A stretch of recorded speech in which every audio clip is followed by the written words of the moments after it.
Kenji de la Cruz ng Block 3 Area 3 Phase 2 ng Malabon City. Kung nakikita nyo po ngayon, ito po yung nire-report ko sa inyo na problema dito sa aming barangay. Kung makikita nyo po, ito po yung kanal na aking nire-report. Ito po yung lagi napupuno pag umuulan at saka bumabaha. Ang nangyayari po kasi sa kanya, pag umulan po, lahat po ng tubig sa amin napupunta. Dahil sa amin lang po yung iskinita na hindi nila ginawa. Kung makita nyo po, ito po yung basura na naiipon lang sa tuwing umuulan.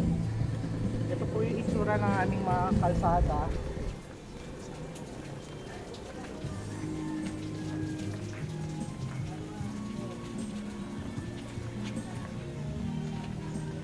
Dito po karaniwan nalulusot yung mga matatanda at yung mga bata tuwing umuulan, tas mataas po yung tubig.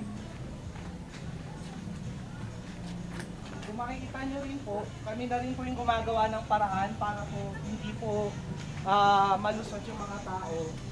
Nilalagyan po ng harang ng mga bato yung mismong kanal na dadaanan.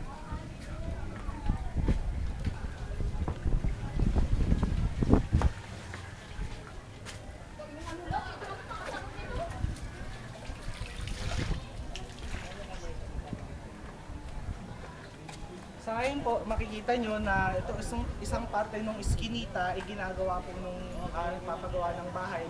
Kasi nga po dahil sa pagbaha. Yung mga residente na rin po yung gumagawa ng paraan para hindi po sila abutin ng baha.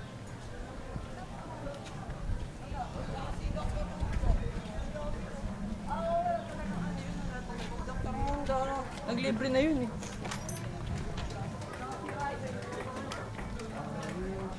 Tuna.